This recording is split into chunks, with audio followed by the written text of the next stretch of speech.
అంటే ఇప్పుడు మీకు తెలుసు కదా, మన చాలా చాలా కులాలు ఉన్నాయి. మంగలి, మాదిగ, చాకలి, మాల కులం, మాదిగ కులం, రకరకాల కులాలు ఉన్నాయి కదా. ఈ కులాలు శ్రమ చేసే కులాలు. శ్రమ చేసే కులాల ప్రజలందరూ కేవలం పెద్ద కులాల వాళ్ళకి సేవ చేయడానికి మాత్రమే, వాళ్ళు పాఠశాలల్లో చదువుకోవడానికి వీల్లేదు. అంబేద్కర్ కూడా చిన్నప్పుడు పాఠశాలలో అనుమతించలేదనే స్టోరీ మీకు తెలుసా? మన భారతదేశ రాజ్యాంగ నిర్మాత అయిన అంబేద్కర్ ప్రపంచ మేధావి, అంతటి గొప్ప ఆయననే చిన్నప్పుడు స్కూల్లో చదువుకోవడానికి అనుమతించలేదు. ఎందుకు అనుమతించలేదు? ఆయన ఒక తక్కువ కులానికి చెందినవాడు. ఈ దేశంలో మాదిగ కులానికి చెందిన అంబేద్కర్ అతి తక్కువ కులం, మహర్ కులానికి చెందిన వాడని ఆయన లోపలికి రావడానికి వీల్లేదు. ఆ వరండాలో కూర్చొని చదువుకోమన్నారు, క్లాస్ రూమ్ లోకి రానివ్వకుండా. క్లాస్ రూమ్ ఎవరికి మరి అంటే కేవలం పెద్ద కులాల వాళ్ళకు మాత్రమే. అసలు అంతకన్నా ముందు అసలు కింది కులాల వాళ్ళు వరండాలో కూడా కాదు, అసలు చదువుకోవడానికే వీల్లేదు. కింది కులాల వాళ్ళు చదువుకి దూరం. వాళ్ళు ఊరి బావిలో మంచి నీళ్లు తోడుకోవడానికి వీల్లేదు, చెరువులో నీళ్లు తాగడానికి వీల్లేదు. చెరువులో చేతులు చెరువులో పెట్టి నీళ్లు తాగితే చెరువు మైలబడుతుంది, చెరువు నీరు. బావిలో నీళ్లు తాగితే బావి మైలబడుతుంది. వాళ్ళలో ఎవడైనా ఒకడు ఇంట్లో నీళ్లు లేక దాహం కొద్దీ అవసరం కోసం ఒక బిందె నీళ్లు తోడుకుపోదామని ఎవరు చూడకుండా బావి దగ్గరికి వస్తే, బావిని ముట్టుకుంటే వాడిని చెట్టుకు కట్టేసి విపరీతంగా కొట్టి నా హింస, టార్చర్. అంటే నీ వల్ల ఈ బావి మైలబడిపోతే, మైలబడ్డ నీళ్లు మేము తాగుతామా? నీ కులం వల్ల. ఎందుకు? నువ్వు పుట్టిన కులం వల్ల. నీ కులం నీచ కులంలో పుట్టడం వల్ల ఈ బావిని నువ్వు ముట్టుకోవడానికి వీల్లేదు, ఈ రోడ్ల మీద మీరు నడవడానికి వీల్లేదు, ఈ చెరువులో మీరు దిగడానికి వీల్లేదు. ఇట్లాంటి ఆంక్షలన్నీ అమలైన ఈ దేశంలో ఈ పరిస్థితుల్లోంచి ఎదిగిన అంబేద్కర్ వీళ్ళందరికీ చదువుకునే అవకాశము, వీళ్ళందరూ ఏంటి డిగ్నిటీతో అంటే గౌరవంగా జీవించే జీవనం వీళ్ళందరికీ కూడా కావాలి. ఈ దేశంలో ప్రతి మనిషికి మీ హిందుత్వ బ్రాహ్మణ వ్యవస్థ 2 విలువలు ఏర్పరిచింది. కాబట్టి ఈ 2 విలువల వ్యవస్థ మాకొద్దు, మనుషులందరికీ ఒకటే విలువ ఉండే వ్యవస్థ మరి ఈ దేశంలో స్వతంత్రం వచ్చిన తర్వాత వస్తుందా రాదా? అలాంటిది రాకపోతే ఆ స్వతంత్రం వల్ల ప్రయోజనం ఏమీ లేదు అని చెప్పి అంబేద్కర్ తన జీవిత కాలం అంతా ఇటు స్వతంత్ర పోరాట యోధులతోనూ అటు బ్రిటిష్ వాళ్లతోనూ తన జాతి కోసం, అంటే భారతదేశంలో అణగారిన కులాల జాతుల ప్రజల కోసం, ఆడవాళ్ల మహిళల హక్కుల కోసం కూడా. ఎందుకంటే ఆనాటికి స్వతంత్రం వచ్చే నాటికి భారతదేశంలో స్త్రీలు ఎలా ఉన్నారో మీకు తెలుసు కదా. భారతదేశంలో స్త్రీలలో కనీసం ఒక 5% మంది స్త్రీలు మాత్రమే చదువుకున్న పరిస్థితి ఆనాడు. కింది కులాల్లోంచి వచ్చిన వాళ్ళైతే 1%, 2% మంది మాత్రమే చదువుకున్న వాళ్ళు. మిగతా 99% మంది వాళ్ళ పొలం పని చేయాల్సిందే.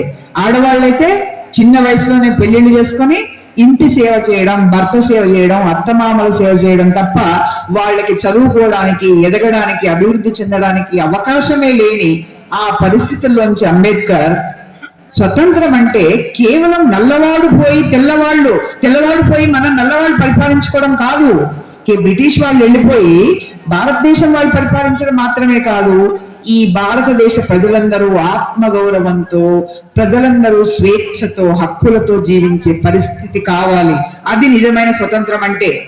పిల్లలు ప్లీజ్ వినండి, ఇలాంటి విషయాలు కూడా తెలుసుకోవడం మీకు అవసరం. ఎందుకంటే మీరు రేపటి సమాజపు పౌరులు, నేటి బాలలే రేపటి పౌరులు కదా. మీరంతా టుమారోస్ ఇండియా సిటిజన్స్.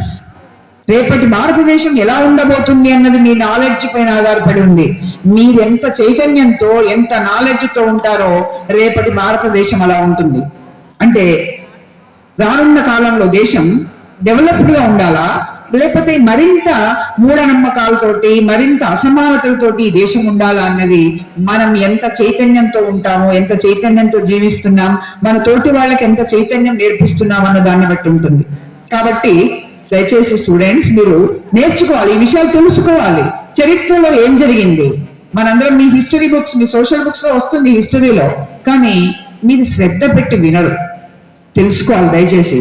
చరిత్రలో ఏం జరిగిందంటే మన జాతిలో మన తాతల కాలం నాడు ఏం జరిగింది, ఈ దేశం ఎలా ఉండేది, మనుషులు ఎన్ని కష్టాలు పడ్డారు, ఎంత దుర్మార్గాలకు గురి చేయబడ్డారు మనుషులు, ఎంత హింస జరిగింది ఈ దేశంలో, అవన్నీ తెలుసుకుంటే రాజ్యాంగం విలువ అర్థమవుతుంది.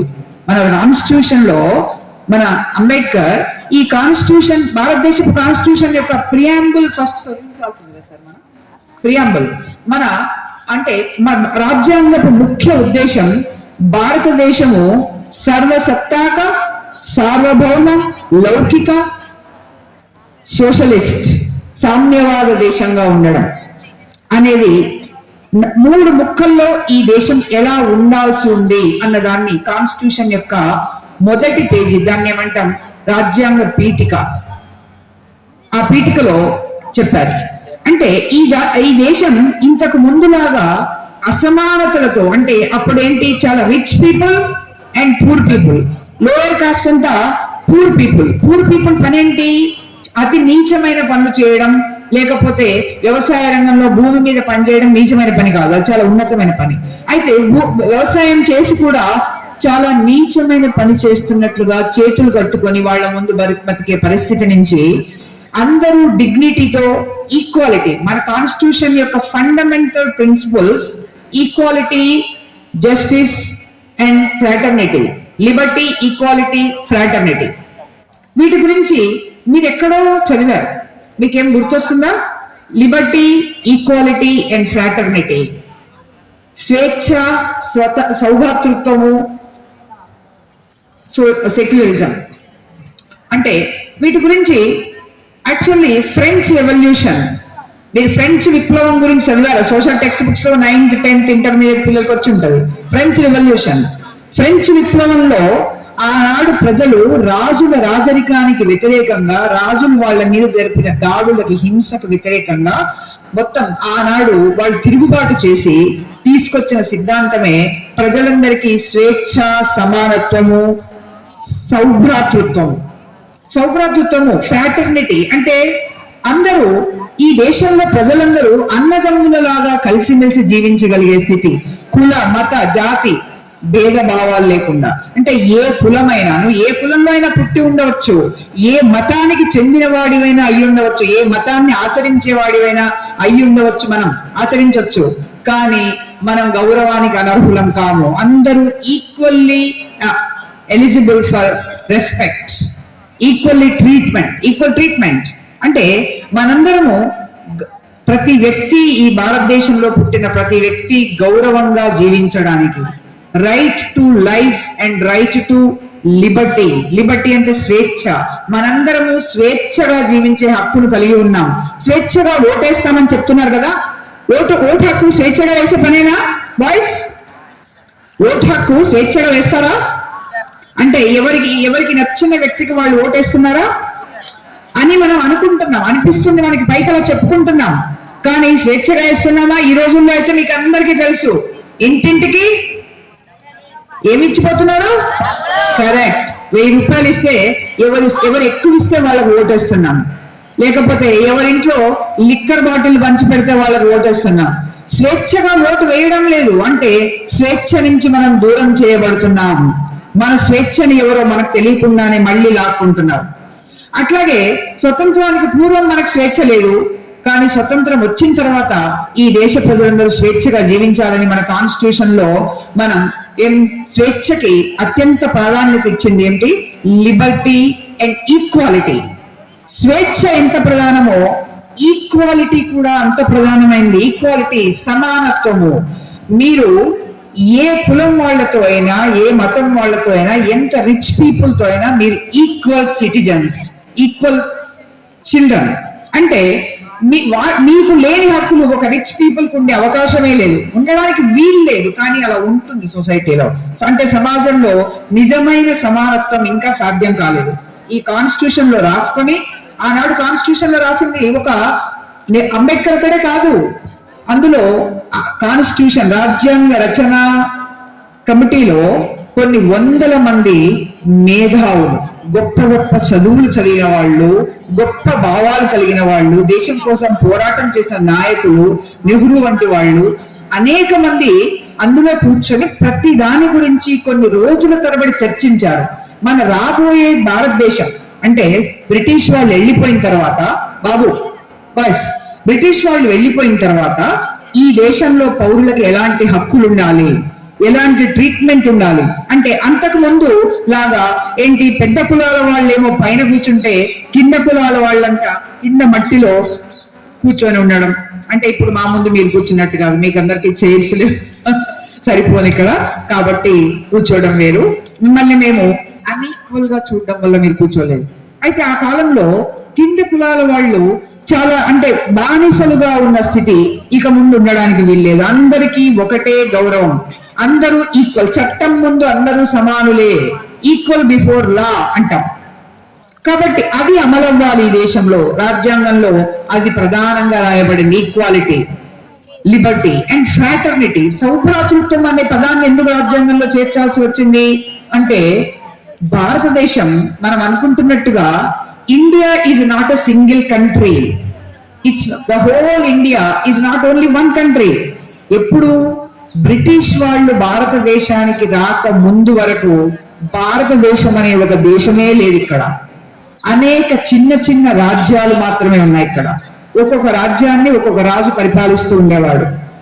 అలాంటి అంటే భారతదేశం అనే పేరుతో ఒక దేశమే లేనప్పుడు బ్రిటిష్ వాళ్ళు ఈ ప్రాంతానికి వచ్చి ఒక్కొక్క రాజును రోబర్చుకుంటూ ఒక రాజ్యాన్ని ఆక్రమించుకుంటూ ఆ తర్వాత ఏం చేశారు, ఈ మొత్తం రాజ్యాలన్నీ కలిపితే వాళ్ళ పరిపాలనకు చాలా సౌకర్యవంతంగా ఉంటదని చెప్పి మొత్తం ఈ దేశాన్నంతా ఒకటిగా చేసి ఇండియా. ఆ తర్వాత కాలంలో ఆ స్వతంత్రం కోసం పోరాడుతున్న కాలంలో కూడా నిజంగా భారతదేశం అంతా ఒకటిగా ఉండడం అవసరమని ప్రజల వైపు నుంచి కూడా ఫీల్ అవ్వడం మొదలైంది. ఎందుకు, అందరూ బాధితులే భారతదేశం అంతా బ్రిటిష్ వాళ్ళ చేతిలో. కాబట్టి మనందరము కలిసి జీవించడం వల్ల మంచి జరుగుతుంది. ఒకరితో ఒకరు ఇచ్చిపుచ్చుకోవడాలు, అందరం కలిసిమెలిసి జీవించడం, కులాలు మతాలు భేదాలను మర్చిపోయి కలిసిమెలిసి జీవించాలని అంటే అందరూ అన్నదమ్ములలాగా అన్ని కులాల వాళ్ళు మతాల వాళ్ళు ఉండాలని ఈ ఫ్రాటర్నిటీ అంటే సౌభ్రాతృత్వము అనే పదాన్ని రాజ్యాంగ పీఠికలో చేర్చారు. కాబట్టి రాజ్యాంగ ఫండమెంటల్ ప్రిన్సిపల్స్ మీరు గుర్తుపెట్టుకోండి. భారతదేశ రాజ్యాంగం యొక్క విశిష్ట లక్షణాల్లో ఈ స్వేచ్ఛ, సమానత్వము, సౌభ్రాతృత్వము అన్నవి చాలా విలువైనవి. ఇవి కాకుండా ఇంకొక రెండు సెక్యులరిస్ట్ అండ్ సోషలిస్ట్ అనే పదాలని కొంతకాలం తర్వాత మన రాజ్యాంగంలో చేర్చారు. అయితే ఆ పదాలు ఉండడానికి వీల్లేదు. ఎందుకు, సెక్యులరిస్ట్ అంటే సెక్యులర్ కంట్రీ అంటే భారతదేశంలో ఉన్న అన్ని మతాలకి ఈక్వల్ రెస్పెక్ట్ ఇస్తూనే రాజ్యం అంటే స్టేట్ గవర్నమెంట్స్ గవర్నమెంట్ ఏ మతానికి ప్రాధాన్యతనివ్వదు, అన్ని మతాలని సమదృష్టితో చూడాలి అని ఆ ప్రిన్సిపల్ యొక్క ఉద్దేశం. Secular India is a secular country. కానీ అలా ఉండడానికి వీల్లేదంటూ సుప్రీంకోర్టులో కేసు నడిస్తే జస్ట్ నిన్ననే దాని మీద సుప్రీంకోర్టు జడ్జిమెంట్ ఇచ్చింది. ఈ దేశం సెక్యులర్ అండ్ సోషలిస్ట్ కంట్రీగానే ఉంటుంది, ఆ పదాలు తొలగించడానికి వీల్లేదు అని. అసలు సోషలిస్ట్ అనే పదం ఎందుకు వచ్చింది అంటే దాని గురించి చాలా తక్కువ ఉంది. అంటే సోషలిజం అంటే అర్థం ఏంటంటే అందరూ ఆర్థిక అవకాశాలు సమానంగా ఉండాలి. కొంతమంది ప్రజలు పేదవాళ్ళుగా, మంది ప్రజలు రిచ్ పీపుల్ గా. ఇవాళ చూడండి, భారతదేశంలో ఉన్న సంపద, మొత్తం సంపదలో అరే బాబు 50% సంపద 1% పీపుల్ దగ్గర ఉంది. భారతదేశంలో 50% సంపద మొత్తం 1% ప్రజలుగా ఉన్న పెద్ద పెద్ద పెట్టుబడిదారులు, రిచ్ ఫ్యామిలీస్ దగ్గర ఉంది. మిగతా 50% 99% పీపుల్, అందులో మరీ లోయెస్ట్ పీపుల్ కి అసలు ఏమీ లేకుండా గవర్నమెంట్ ఇచ్చే పెన్షన్, గవర్నమెంట్ ఇచ్చే రేషన్ బియ్యం మీద ఆధారపడి బతుకుతున్నారు. పిల్లలకి ఇంత తిండి పెట్టుకోలేక, ఆరోగ్యకరమైన పౌష్టికాహారం ఇవ్వలేక, మంచి చదువు చెప్పించుకోలేని పరిస్థితుల్లో ఈ దేశం ఇంకా ఉంది. కాబట్టి అందరూ సమాన ఆర్థిక స్థితి వచ్చేలాగా ప్రభుత్వాలు ప్రయత్నం చేయాలి. మొత్తం కాన్స్టిట్యూషన్ లో రాసిందంతా ఇదంతా గవర్నమెంట్ల బాధ్యత. ఈ దేశంలో పరిపాలనలోకి ఎవరైనా రావచ్చు, బీజేపీ రావచ్చు, కాంగ్రెస్ రావచ్చు, టిఆర్ఎస్ రావచ్చు, ఇంకొకరు రావచ్చు. కానీ ఈ రాజ్యాంగ సూత్రాలకు లోబడి మీరు పరిపాలన సాగించాలి, రాజ్యాంగపు లక్ష్యాలకు అనుగుణంగా మీ పరిపాలన సాగాలి అని చెప్పి కాన్స్టిట్యూషన్ లో రాసుకున్నాం. ఈ కాన్స్టిట్యూషన్ ని మనమే, భారత ప్రజలమైన మనమే ఈ సరిగ్గా 26th November, what is the date today? 26th November 1949 రోజు ఈ కాన్స్టిట్యూషన్ ఆమోదం పొందింది. ఇప్పటికి 75 years ఖచ్చితం అయింది. 75 years తర్వాత కూడా అందరం సమానం కాలే. ఇంకా రిచ్ పీపుల్, పూర్ పీపుల్ ఉన్నారు. ఇంకా ఇంకా మూఢనమ్మకాలు ఉన్నాయి, అనేక అసమానతలు, అవమానాలు ఇవన్నీ ఉన్నాయి. సో ఇవన్నీ పోవడం కోసం కూడా మనం ఈ దేశంలో ఇంకా పోరాటం చేయాల్సి ఉంది. ఆ క్రమంలో మన కాన్స్టిట్యూషన్ మనం కాపాడుకోవాల్సి ఉంది. రాజ్యాంగం ప్రమాదంలో ఉంది. Dear students, loving students and friends, మీకు మీ వయసులో ఇవన్నీ వినడం కొంచెం కష్టంగానే, అంటే మీకు ఇంపార్టెన్స్ మీకు అర్థం కాదు, కానీ మీరు తెలుసుకోవాలి. ఎందుకంటే మీరు రేపటి సమాజ పౌరులు, మీరు తెలుసుకోవాలి. మీరు ఇంతసేపు ఉన్నందుకు ఓపికగా మీకు నా కృతజ్ఞతలు. నాకు అవకాశం ఇచ్చిన ఈ స్కూల్ మేడం గారికి కూడా నా కృతజ్ఞతలు. Thank you madam.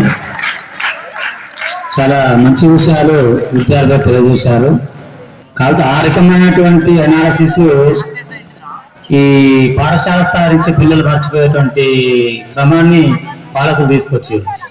ఉంటుంటే కూడా కాన్స్టిట్యూషన్ అంటే ఏంది, రాజ్యాంగం అంటే ఏంది, ఏముంటనే పరిస్థితికి వచ్చినాం మనం. కాబట్టి అందుకని ఇటువంటి సభలు సమావేశాల ద్వారా మీరు వాటి గురించి తెలుసుకోవాలి. ఓకేనా? రైట్. ఇప్పుడు మన మండలవాసి మంచి కళాకారుడు వెన్నెల వెంకన్న గారిని వేదిక మీదకి రావాల్సింది ఆహ్వానిస్తున్నాం. వెన్నెల వెంకన్న గారిని వేదిక మీదకి ఆహ్వానిస్తున్నాం. ఇప్పుడు ఒక్కటే జస్ట్ 1 minute, టైం లేదు, ఒక్కటే 1 minute ఖర్చు. ఒక ఫ్లవర్ని మీకు అట్లా ఆకాశం నుంచి ఒక ఫ్లవర్ ఇట్లా వచ్చేస్తుంది. ఓకేనా? రైట్. Thank you. ఇప్పుడు సమూహ రైటర్స్ ఫోరం నాయకులు కస్తూరి ప్రభాకర్ గారిని మాట్లాడాల్సింది కోరుతున్నాం.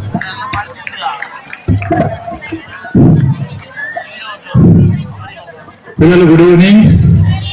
How are you? మీరు చాలా ఇదిగా ఉన్నారు. నేను బకల్వాడ అనే ఒక స్కూల్ దొరికాను మిర్యాలగూడలో. నేను అక్కడ టీచర్, మీ టీచర్ అలా. అయితే మిమ్మల్ని చూస్తుంటే ఎంత ముచ్చట వస్తుందంటే you are looking like a beautiful flowers of this garden. But some are doing very interesting things.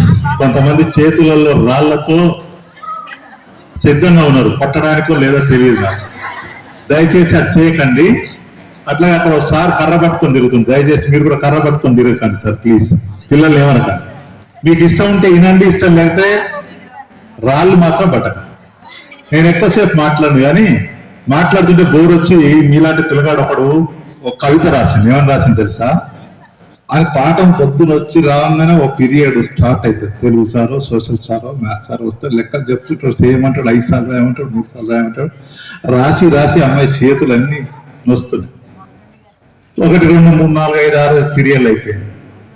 వానికి కోపం వచ్చి, ఇట్లాంటి బడి కాదు, ఇట్లా కింద కూర్చునే బడి కాదు, హైదరాబాద్ పబ్లిక్ స్కూల్ అనే ఒక స్కూల్లో వాడు వాళ్ళ అమ్మ కలెక్టర్ కొడుకు కారులో దిగి క్లాసులో పోతాడు, ఏసీ క్లాసులో కూర్చొని పాట వింటాడు, బయటకు వస్తాడు. వానికి కూడా బోరు కొట్టింది. ఇక మనకెంత బోరు కొట్టాలి కదా.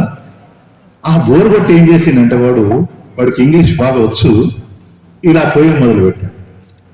If I die bury me the 4 feet. నేను ఒకవేళ చచ్చిపోతే నన్ను గొయ్యి తీసి 4 feet లోతులో పెట్టి నా ఎద మీద లెక్కల పుస్తకం పెట్టండి. మా సార్ ఎంత చెప్పినా ఆల్జీబ్రా ఏందో నాకు ఎక్కుతలేదు. ఈ కుడి చేతిలో కెమిస్ట్రీ బుక్ పెట్టరు. మా కెమిస్ట్రీ టీచర్ కి చెప్పండి, H2O + HCl what will happen I do not know. ఎడమ చేతి మీద ఫిజిక్స్ బుక్ పెట్టండి, E=mc², E=mc², A+B² ఎన్నిసార్లు రాసినా నాకు రాట్లేదు. అట్లాగే ఇంగ్లీష్ సార్ ఏం చెప్తాడో తెలియదు. ఆయన పొట్ట మీద ఇంగ్లీష్ పుస్తకం పెట్టు, నా కాళ్ళ మీద తెలుగు పెట్టు, అన్ని పుస్తకాలు పెట్టండి. పెట్టి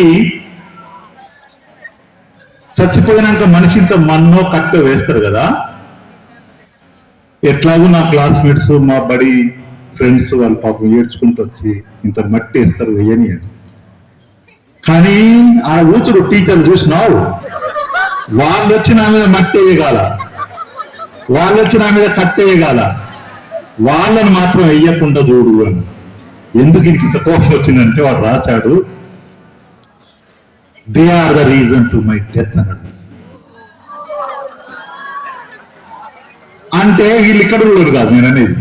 కొంతమంది టీచర్లు సాగు కొడుతుంటారు కదా, ఆ సాగు భరించలేకట్లేదు. కానీ ఇక్కడికి వచ్చినాక నాకు అర్థమైంది, మీ ప్రిన్సిపల్ మేడంకి నేను చేతులు ఎత్తి మీ అందరి తరఫున నమస్కరిస్తాను. ఇట్లా తరగతి గదుల్లో మగ్గిపోకూడదు పిల్లలు, వాళ్ళు కొత్త విషయాలు తెలుసుకోవాలని. నిజానికి మేము అడిగితే మా అడిగిన దానికంటే ఉత్సాహంగా జేవీని మమ్మల్ని పిలిచి ఇక్కడ మీతో మాట్లాడించాలని ఆమె ఆహ్వానించి, ఇప్పుడు నేను అడిగితే ఎందుకు ఈ ప్రయత్నం చేస్తున్నానంటే ఆమె బహుశా ఇక్కడ వచ్చిన టీచర్లు కూడా కొత్తగా వచ్చారు, వాళ్ళందరికీ నేను హృదయపూర్వక నమస్కారాలు.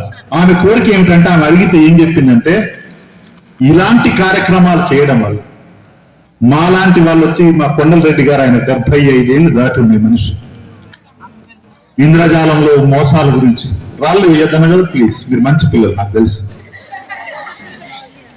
నేను ఉంటే ప్రశ్నలు ఉంటాయి, అందరిలా కాదు. నేను మాట్లాడిన దాని మీద ప్రశ్న వేస్తే జవాబు చెప్తే ప్రైజ్ ఉంటుంది, నా సంచిలో ఉన్నాయి, ఇస్తా, బీ కేర్ఫుల్, టైటిల్ ఇస్తాను. అయితే ఇలా చెప్పటం వల్ల వీళ్ళు ఎడ్యుకేట్ అయితే ఈ వేములపల్లి చుట్టుపక్కల ఉన్న గ్రామాలలో ఈ బడిలో మంచిగా చెప్తున్నారు అనేది తెలిసి ఈ బడిలో ఇంకా సంఖ్య పెరుగుతుందని ఆశిస్తున్నాను సార్ అని అన్నారు. ఇంత గొప్ప మాట చెప్పిందో ఈ పాఠశాల అభివృద్ధి కావడానికి ఆ అన్న మాటకు, ఆ మాట కట్టుబడి మీరందరూ కూడా ఊర్లలో ఈ మాట చెప్పాలి. వేములపల్లి మోడల్ స్కూల్లో కొత్త టీచర్లు వచ్చారు, కొత్త ప్రిన్సిపల్ వచ్చింది, ఆమె కొత్త కార్యక్రమాలు చేస్తున్నది. ఇవాళ అయితే మాకు తెలియని కొత్త సబ్జెక్ట్ ఉదయ కుమారి మేడం చెప్పింది. ఇవాళ రోజు మనకు కొన్ని ఇష్టమైన రోజులు ఉంటాయి. ఫిబ్రవరి 14 ఉంటుంది, ఎరికైనా మీ అందరికి ఎరికే కదా, ఎంతమందికి తెలుసు. నవంబర్ 14 అయిపోయింది మన కదా, ఓకే. కొన్ని రోజులు మనకి ఇష్టం ఉన్నా లేకపోయినా కొన్ని బాగా తెలుస్తాయి. ఇవాళ రోజు తెలవలేదు. 2015లో మన దేశ ప్రధాని ఒక ఆయన ఏం చేసిందంటే, ఈ దేశానికి ఒక రాజ్యాంగం అనే పుస్తకం ఉన్నది, దాంట్లో మాలాంటి టీచర్లు బళ్ళల్లో ఎట్లా పనిచేయాలి, మీలాంటి పిల్లలు ఇళ్లలో ఎట్లా ఉండాలి, ఊర్లలో ఏం పని చేయాలి, బళ్ళ చెట్లు కొట్టాలన్నా, చెత్త కాగితాలు వేయాలన్నా, వేరాలన్నా, లేకపోతే ఏం చేయాలా, టీచర్లతో ఎట్లా ప్రవర్తించాలి, తోటి మనుషులతో ఎట్లా ప్రవర్తించాలి, బడిలో కూర్చున్న ముందటోని మనం ఎక్కిరించొచ్చునా, ఆడపిల్ల నీకు ఏం తెలియవచ్చని అనొచ్చునా, లేదా ఫలానోడు వాడు కులం వల్ల మాది కూడా అయితే వాడు మాది గోరా అని అనొచ్చునా, తురుకొల్ల పిల్లలుంటే వీడు తురుకోడు మంచోడు కాదు అనొచ్చునా. ఇట్లాంటి విషయాలన్నిటికీ ఆ భారత రాజ్యాంగం, ఈ దేశం భారత ప్రజలమైన మేము ఈ రోజు అంటే నవంబర్ 26 నాడు దీన్ని భారత ప్రజల కోసం మాకు మేము సమర్పించుకుంటున్నాం. ఎందుకంటే ఇంతకు ఉదయ్ కుమార్ మేడం చెప్పినట్టుగా ఈ దేశంలో చాలా సమస్యలు ఉన్నాయా? మీరు 10th క్లాస్ ఇంగ్లీష్ లో సోషల్ ఇష్యూస్ అనేటువంటి ఒక చాప్టర్ మీకు అయిపోయింది. There they discuss several issues. ప్రధానమైన ఇష్యూ మీరు చూశారు, మన అబెండన్ అని ఎంత దుర్మార్గంగా ఉంది కదా. ఒక పసికందును ఒక తల్లి చెత్త కుండి మీద వేసిపోయి, అది చదివితే మనకు ఆ పోయం చదివితే ఇవి ఇప్పటికి కూడా జరుగుతున్నాయా? ఎందుకు జరుగుతాయో చెప్పండి. ఆడపిల్లలు మంచోళ్ళు కాదు కాబట్టి వాళ్ళని చెత్త బుట్టలు వేయాలని కదా. 75 ఏళ్ల స్వాతంత్రం తర్వాత మాటలలోనేమో ఆడపిల్లలు మగపిల్లలు సమానమే, కానీ వాళ్ళు కొంచెం ఎంతైనా తక్కువే. వాళ్ళు ఎక్కడ చదువుకున్నా 10 చదివినాక ఇక చదువు ఎందుకు, ఎట్లాగో కట్నం ఇవ్వాలి, చదివేయడానికి డబ్బులు ఇవ్వాలి, అందుకని వీళ్ళని చదివించడం దండుగానే అనుకునే నానమ్మలు, అమ్మమ్మలు, అమ్మలు, అయ్యలు కూడా ఉన్నారు ఇప్పటికి. కాబట్టి రాజ్యాంగం ఏమని చెప్తుందంటే అట్లా అనుకోకూడదు, అట్లా అనకూడదు, మీరసు సమానంగా ఉంటుంది, ఆడపిల్లలు మగపిల్లలు సమానమే, చదివించడం ద్వారా వాళ్ళు ఎదుగుతారు, ఎదిగితే వాళ్ళు సమాజం లోపల బ్రతుకుతారు అని అంబేద్కర్ ఈ మాట రాశారు. మీరు చదువుకోవాలి.